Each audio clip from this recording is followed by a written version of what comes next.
The Vulcan pack had survived 300 cycles on the frozen moon of Keth 7, enduring storms that could shred steel and predators that hunted in the endless twilight.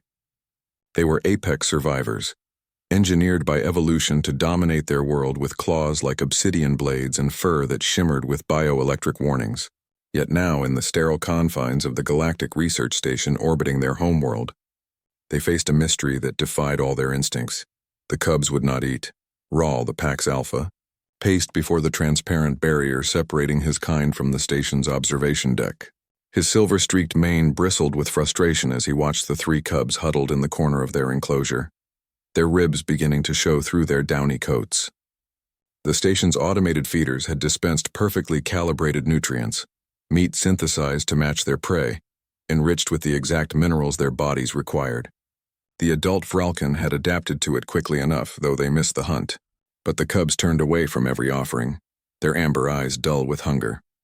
The xenobiologists were panicking. In their climate-controlled offices, they ran simulation after simulation, adjusted formulas, consulted databases spanning 10,000 species. Nothing worked. The cubs were starving in the midst of plenty, and no one could explain why, except perhaps Tessa.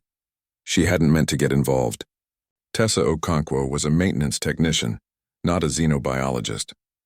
Her job was to keep the station's life support systems running, to patch leaks and recalibrate atmospheric processors. She fixed things that broke, not mysteries that defied logic. But on her routine inspection of the xenobiology wing, she'd seen them, three small shapes pressed against the corner of their habitat. Trembling despite the regulated temperature, something in her chest had twisted. That night after her shift ended, Tessa returned. She told herself she was just checking the environmental controls in the section, ensuring the cubs' habitat wasn't malfunctioning. But she found herself standing before their enclosure, one hand pressed against the transparent aluminum barrier. The cubs noticed her immediately, their heads lifted, ears swiveling toward her position. For a long moment they simply stared. Then hesitantly, the smallest one stood and approached the barrier. It pressed its nose against the surface directly opposite her palm. Tessa's breath caught. "Hey there, little one," she whispered. The cub made a sound. Not quite a whimper, not quite a chirp. Its siblings crept forward, joining it at the barrier. All three watched her with an intensity that made her skin prickle. On impulse, Tessa accessed the habitat's control panel. The automated feeder was still full, its contents untouched. She frowned, then did something the protocols explicitly forbade. She overrode the delivery system and manually dispensed a portion of the synthetic meat onto a tray. The cubs didn't move. Tessa bit her lip, thinking. Then she opened the habitat's service entrance, a small airlock designed for maintenance access. She knew she shouldn't. She knew a dozen regulations she was violating, but something in those amber eyes wouldn't let her walk away. The cubs backed up as she entered, wary but not aggressive. Tessa moved slowly, keeping her posture low and non-threatening, remembering fragments from a wildlife documentary she'd watched as a child on Earth. She picked up the tray of food and sat down cross-legged, setting it beside her. "It's okay," she murmured. "I'm not going to hurt you." The smallest cub approached first, step by cautious step. It sniffed the air, then her hand, then the food. For a heartbeat, nothing happened. Then the cub began to eat. The other two rushed forward, and suddenly all three were devouring the food with desperate hunger. Tessa felt tears prickling her eyes as she watched them, one hand gently stroking the smallest cub's back. It leaned into her touch, a rumbling purr vibrating through its small frame even as it ate. From beyond the barrier, Rawl watched in stunned silence. His packmates gathered behind him, equally transfixed. The human had done something they couldn't understand, had crossed a boundary they hadn't known existed. The cubs ate because she fed them, not the machines, not the automated systems.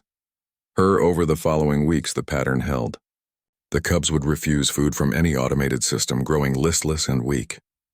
But when Tessa entered their habitat, when she sat with them and offered food by hand, they ate voraciously. They began to thrive, their coats glossing with health, their play becoming energetic and rowdy. The xenobiologists were baffled. They ran tests, checked for pheromones, analyzed Tessa's biometric data for any anomalies. They found nothing that explained it. The cubs showed no biological response to her presence that differed from their response to other humans. Yet the behavior persisted. Rahl understood before the scientist did. He'd seen it in his own cubs, back on Keth 7 before the relocation. Cubs didn't just need nutrition, they needed pack. They needed the presence of another living being that cared whether they lived or died. The automated systems provided calories but not connection. The scientists provided observation but not belonging. The human provided both. Tessa had become their pack, whether she understood it or not. And the cubs, in their instinctive wisdom, knew what the adults had forgotten, that survival wasn't just about sustaining the body. It was about sustaining the will to live. When Rahl finally met Tessa face to face in a controlled introduction, he saw the way the cubs climbed on her, chirping and nipping playfully at her fingers. He saw the gentle firmness with which she corrected their behavior, the patience in her movements, the affection in her eyes. She wasn't trying to replace their pack. She'd simply refused to let them die alone. Rahl made a deep rumbling sound in his chest, the Vralken expression of respect given only to pack leaders. The human looked startled, then smiled uncertainly. "I think he's saying thank you," one of the xenobiologists translated, though the words felt inadequate. Tessa looked at the massive alpha, then down at the cubs tumbling around her feet. "I didn't do anything special," she said quietly. I couldn't let them starve." But that was the mystery the pack had finally understood. Humans didn't need a reason to care. They didn't require genetic imperative or survival necessity. They simply saw a creature in need and couldn't walk away. The cubs ate when the human fed them because she'd given them something no machine could provide, the knowledge that they mattered to someone. And in the cold vastness of space, perhaps that was the most human thing of all.